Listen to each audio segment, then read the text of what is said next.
All right, let's get right into it. In any business, a shakeup at the top is a big deal. But in pro wrestling, it's like a massive earthquake.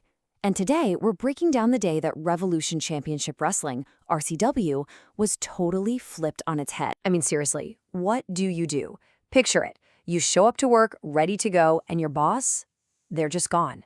No note, no email, no plan for the day. Just silence. Well, for the men and women of RCW, this wasn't some thought experiment. It was their reality.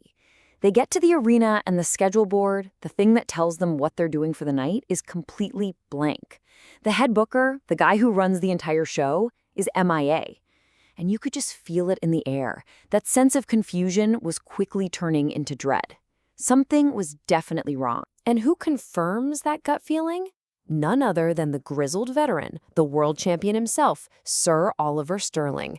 This guy's been around the block. He knows the signs. And he tells everyone, this isn't some scheduling screw-up.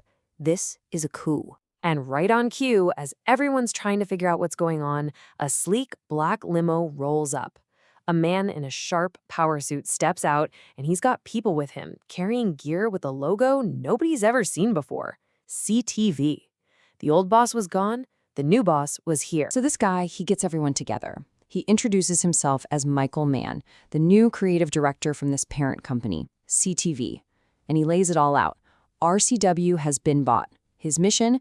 To make the company great again, with the right creative direction. We all know what that corporate speak means. Big changes are coming. And the changes hit like a tidal wave. The old booker? Fired. Just like that. Said he put the company in grave jeopardy. The new mission is all about corporate appeal, PR, synergy, you know the drill. And how's he going to do it? By calling every single wrestler into his office one by one for a meeting that could make or break their entire career. So this is where it gets real. These aren't just get-to-know-you chats. These are loyalty tests. These are high-stakes meetings where you either get on board the new train or you get left at the station. Let's see how this new food chain started to form. You can see the new strategy playing out clear as day. First up, you've got Jack, the young, hot prospect. Management sees him as the future, so boom, he gets an exclusive main event contract. Then there's Bruiser. They want him too, but there's a catch. He gets an exclusive deal only if he agrees to turn on his own tag team partner.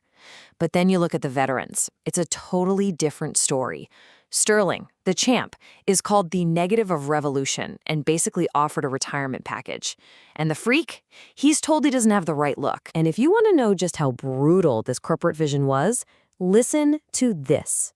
This is what Michael Mann says directly to the freak, a guy who has bled for this company.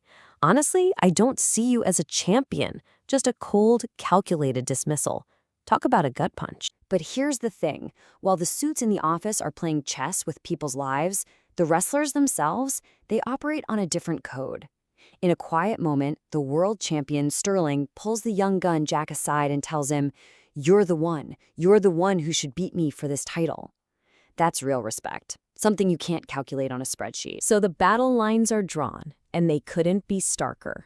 On one side, you've got the chosen one, Jack. He gets the exclusive deal, the big money, long-term security. He's being groomed for the top spot. And on the other side, you have the outcast, the freak. He gets a short-term, low-ball offer, half of what Jack's making, with a special clause banning weapons, which is literally his entire style. And to top it all off, he's told he'll never be champion. Okay, so all of these backroom deals, they don't stay in the back room for long, right? They spill out into the ring and fast. The very first show under new management became a showcase for this brand new, ruthless world order. And the action in the ring told you everything you needed to know. First up, betrayal. Bruiser does exactly what he was told, turning on his partner Chris to start a new personal feud. Check. Next, the chosen one, Jack, goes out, has a great match, wins, and gets a literal nod of approval from Michael Mann watching ringside. Check. And finally, the main event. Sterling defends his title against the freak in an absolute war, kicking off what he now believes is his final run as champ. This was it. Everything that was whispered in that office was now being shouted under the bright lights of the arena. This wasn't just a suggestion box from corporate. This was a mandate. Management's vision was playing out in real time for the whole world to see. So, when the dust finally settled on that chaotic first night, the landscape of RCW looked completely different. A line was drawn in the sand, and it was crystal clear who was on the inside of the new vision and who was being left out in the cold. First, you've got the winners, the new guard. These are the guys like Jack and Bruiser, the hand-picked talent that fits the new corporate image. They're the ones who get the big contracts, creative protection, and a fast track right to the top. And on the flip side, of course, you have the old guard. These are the veterans, guys like Sterling and the Freak, who were suddenly deemed obsolete. They were seen as unsuitable for the new brand and were handed ultimatums: take a lesser role or get out. It was a complete dismissal of their years of loyalty and experience. But, and this is a huge but, here's the beautiful thing about wrestling. No matter how much a guy in a suit tries to plan everything on a whiteboard, a truly incredible performance in that ring can change the whole damn story. And get this, even though the Freak lost his match to Sterling, his performance was so gritty, so passionate, so absolutely incredible that it forced the cold, calculating Michael Mann to eat his own words. After the show, he pulls the Freak aside and basically says, "I was wrong about you. I judged a book by its cover. We're going to talk about a new contract." So, after one absolute whirlwind of a day, here's the new status quo. Jack is the chosen one on a collision course with the world title. Sterling is the respected veteran champ on his honorable farewell tour. Bruiser and Chris are now locked in a bitter blood feud. And the Freak, against all odds, earned himself a second chance through pure grit and willpower. And all of them, every single one, is now playing by a new, very strict corporate rulebook. So that leaves us with the million-dollar question. Sure, CTV and Michael Mann came in with money and a plan, maybe even saving RCW from going under.